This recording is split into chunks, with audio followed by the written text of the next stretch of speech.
I knew it was a fool's hope, but they just broke my heart, man. There was something so beautiful about assuming that the final thing we might see in Orb, episode 25 wraps up. A knock on the door. Maybe a caretaker. Hell, maybe our boy was still out there. And he just walked with a cane, and he got a little delivery, a little parcel, a little money.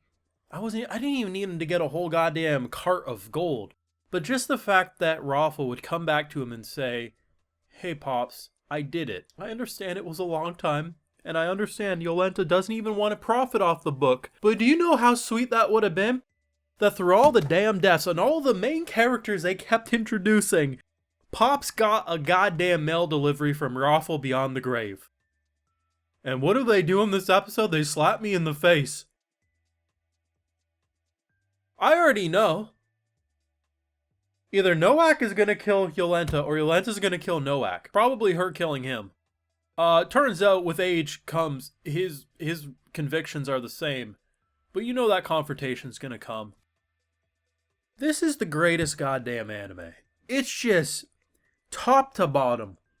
And just when I think they can't hurt me anymore, again and again and again, I would take Truck-kun over this bullshit right now. Reverse over me 20 times, damn it. This is going to be the most inspiring, despair-filled ending, I can already tell. I'm already waiting. It's probably going to happen. I'm already waiting for goddamn. Yolenta's going to pass the torch to this girl, isn't she? Want to see my full thoughts and support the channel? We got those full live reactions over on Patreon. If you want to see my full and good thoughts of this greatness, over there exclusively. Like every freaking week, this show has been a steady incline. This felt like watching a movie. That's the best way to describe it. Like, the length of this episode doesn't make sense. This was like an hour long. It wasn't, but that's how much it felt like. Not because it dragged, but just like, there's no way they crammed this many moments. To have the reveal of what happened with Nova. I mean, I knew it was a fool's hope, but he was one of the options of who was leading this Inquisition, or whatever you want to call it, right? And it's crazy to think that was ever a possibility now, seeing what he essentially retired. He had money coming in, doing no work, and was just a fat, drunken old man. Like, sometimes when people get frail after the death, they shrivel up and they're just a shell of their former self. This man just got fat and drunk, and immediately switched back when he realized that even after like 25 years, thinking that this has finally been laid to rest, his daughter died, all that horrible shit happened, but the orb bullshit has finally come to an end. It still is haunting him. Now, he already has, some information. Girl with one tooth missing. There's gonna be a showdown. Prior to this episode, I would have said no matter what happens, he would betray his faith for his daughter. Like, if he had to, pull the lever to hang her or whatever it is, he wouldn't do it. He would fight for her sake.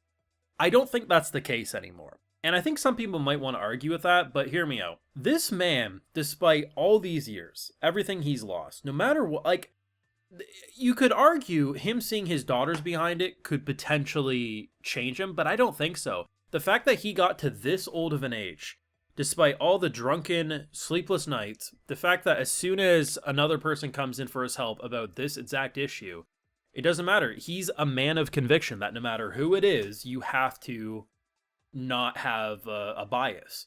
So I truly think it will be father versus daughter. Apparently, Yolenta's been killing some people in her time. She definitely looks a lot older than she is. I think they said she was like 38, 39 in this episode. She looked closer to 59 if we're being 100%. And I think it makes sense given the stress and wear and tear over the years that she's been on the run and, having to deal with a lot of bullshit. I do think it will be father versus daughter, and I could honestly see it going either way. I could see him cutting down his own daughter. And I know that sounds crazy given how much he clearly does love her, but we've never actually been able to see a point where he had to choose family over religion, essentially. And the fact that even after all these years, you saw the old him come back, this isn't a shell of his former self. He just needed a wake-up call, and that's kind of frightening. Though, on the flip side, If he hears that his daughter was kidnapped or a prisoner, yes, he might free her. It's not impossible, but it's insane because his character, he probably stayed the most consistent to his ideals and beliefs out of any character in the show, which is probably what makes him such an insanely well-produced antagonist. Now, Draka and her's conversation was something. Draka was honest. I want to make money. Yolenta's like, well, I ain't gonna make money off this, but I can offer you our printing press. So basically, you can make your own money. And honestly, we went from her wanting 20% of the profits of this book to getting 100% once she prints whatever it is she's gonna do. And honestly, I love that scene, that silent montage. Ochi in spirit form just sitting in the corner as, of course, Yolenta writes down what Draka says. And it's beautiful. It's beautiful to see that what started off from a little boy with a dream, because a crazy man gave him a vision, has translated over 35 years into this insane mystery that characters like Noak are like constantly baffled how it can still continue because all these people are dead. How is it lingering? We are at a turning point for a society that is terrified of change because they're losing the power that held people down by fear, and education is finally lighting up the world and is going to open so many's eyes. The show gets better. What we've seen over 19 episodes feels like 100 episodes. The amount they've revealed, the amount of characters that have evolved and changed, and the new possibilities they keep introducing. It does not feel like a show that would be able to do all this in 25 episodes and wrap it all up, yet I already feel like I've watched 100. And I know that when it all comes to an end, I'm going to look at it and be like, yep, that's one of the best anime. Like, period. It's just that freaking good. I'm sure I've gotten some predictions right. But if there was one prediction I really wanted to get right, it was that Pops was... I didn't care if he was on his goddamn death. I didn't care if he looked at the gold that was delivered to him and died right after. I wanted Raffle to give him a because it just would have been so symbolic. And they took it from me. What is this bullshit? What is this blasphemy? God damn it, Orb. I don't have it in me. Stop hurting me.